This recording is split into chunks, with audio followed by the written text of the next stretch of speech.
Et oui, bienvenue dans le monde réel, dans le monde de la réalité. Et c'est là que nous voyons que être en contact avec ce monde réel est très important.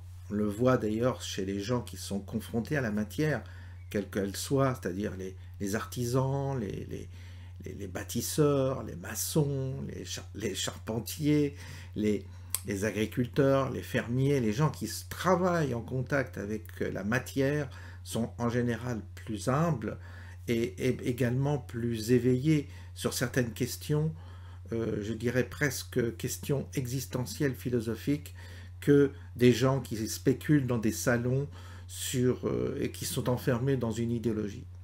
Donc nous sommes là face à quelqu'un, Laurent Tapie, fils de Bernard Tapie, qui est un chef d'entreprise et qui comprend aussi la société dans laquelle nous sommes aujourd'hui un peu tard, mais en tout état de cause, il fait des remarques qui sont tout à fait pertinentes et qui sont bienvenues aujourd'hui dans le monde dans lequel nous sommes. Et je vous laisse découvrir ce Laurent Tapie, fils de Bernard Tapie, qui s'exprime à propos de la France, premier extrait, deuxième extrait qui s'exprime à propos de Trump, et troisième extrait qui s'exprime à propos de Jean-Marie Le Pen, le fameux débat, vous savez, où Jean-Marie Le Pen avait débattu en 89 avec Bernard Tapie, son père. Vous allez voir, c'est stupéfiant et c'est même intéressant.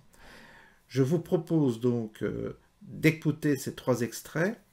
Et puis en finalité, j'ai remis un petit extrait pareil, du débat de Jean-Marie Le Pen avec son père, avec le père de Laurent Tapie, où il parle de l'immigration. Bonne écoute et à bientôt. Jouer au Monopoly, oui. Alors, vous avez grandi, vous l'avez dit, rue des Saints-Pères, enfin en partie. Est-ce que vous avez vu Paris changer, d'après vous? Ah bah bien sûr. Et encore, là où je vis encore dans le 7e, j'ai cette chance. On voit pas de changement. Mais là, moi, où j'ai été sidéré, c'est que j'ai repris ma dernière affaire, c'est une marque automobile française qui m'a amené à voyager en France pour rencontrer des fournisseurs. Et là, je dois le reconnaître, j'ai pas reconnu le pays. J'ai vu des villes où j'ai dit, mais c'est hallucinant le changement qu'il y a. C'est incroyable. J'étais à Nîmes, en face des arènes de Nîmes, je sors le soir, il n'y a pas une femme dehors, et il y avait un nombre de commerçants halal et compagnie qui est hallucinant. Bon, moi, j'ai rien contre les gens qui mangent halal, mais à un moment, on peut comprendre que dans un pays, si on retrouve plus ce qui était ses repères, c'est perturbant quand même. Il faut toujours se mettre à la place de l'autre. Si chez les autres, ça devenait exactement comme chez nous, il serait pas ridicule. Mais en revanche, si on en revient sur le bilan, bah, je suis désolé, le bilan de Trump, il est exceptionnel sur le plan politique. Sur le mandat de Trump, les 4 ans qu'il fait, seul président qui fasse pas de guerre, l'économie qui marchait comme jamais, pas de chômage, enfin, il a pris des mesures, il a maté un peu la Corée du Nord. Voilà, c'est un chef d'entreprise. C'est la différence quand vous mettez un chef d'entreprise, c'est-à-dire quelqu'un dont le métier est de prendre des décisions et qui est sanctionné en cas d'échec. Parce que quand vous faites une erreur dans l'entreprise, là, il n'y a pas de seconde chance. C'est fini, c'est mort. L'entreprise, elle est morte. Bah, c'est la différence avec les politiques, quoi. Ils peuvent faire les erreurs qu'ils veulent, ils s'en foutent. Ils changent de poste, ils reprennent un autre, ils passent à un autre gouvernement. Ils s'en foutent. Un des trucs dont je suis le moins fier, pour le coup. Parce que les événements ont montré que sur le fond de les discussions, c'est pas Tapie qui avait raison. Alors c'est voilà. Puissant ce que vous dites là. Mais oui, mais il faut être objectif. Le fils de Bernard Tapie reconnaît aujourd'hui que sur le fond, c'était Jean-Marie Le Pen qui avait eu raison. Ben à moins d'être aveugle, vous pouvez pas dire le contraire. Vous savez, vous avez le droit de vous tromper dans la vie. Ce qui est grave, c'est de persister dans l'erreur.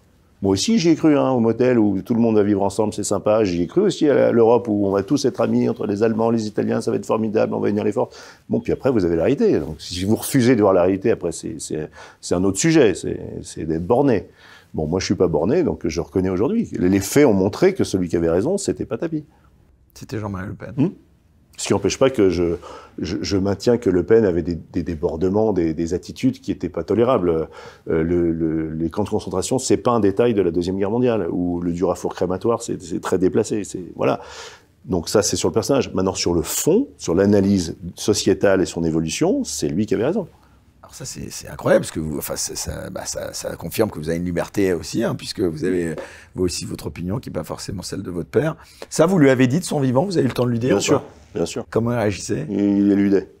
Parce que ça me permet aussi de faire, là aussi, une autre parenthèse sur cette terrible agression dont il a été la victime. Qui a été la démonstration la plus terrible. On rappelle le contexte. Hein, il est agressé et il dit... Alors, il est chez lui à la campagne avec ma mère, il dort, et en pleine nuit, il y a 3 assaillants cagoulés qui viennent. Ce sont des gens de la banlieue, ce sont des gens de couleur, parce que même s'ils ont les cagoules, on voit la peau. Ce sont en tout cas des gens de banlieue. Voilà. Des gens de banlieue, il y a l'accent de banlieue, etc. Et où est les sacs, etc. Bon, il frappe ma mère, il frappe mon père. Et à un moment, mon père dit « Mais comment vous pouvez me faire ça, moi qui vous ai toujours défendu ?» Et ils lui ont dit « Ta gueule, on n'est plus à cette époque. » Voilà. Et ça a été un réveil assez brutal pour mon père, je crois. Voilà.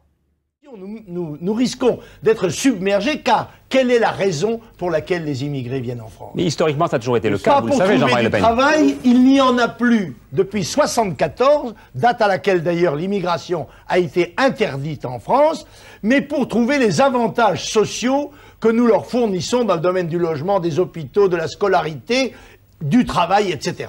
Or, en augmentant ces avantages, sous le prétexte d'intégration, on va réaspirer en quelque sorte des vagues nouvelles de l'immigration. Et c'est pourquoi la politique apparemment humanitaire du gouvernement va avoir pour conséquence dramatique que les Français risquent de n'être plus en France chez eux. Et c'est ça le sens du vote de Dreux, de Marseille, de Salon, de Villeneuve d'Ascq, c'est-à-dire de tous les endroits où les Français estiment, comme ce citoyen français, que trop, c'est trop.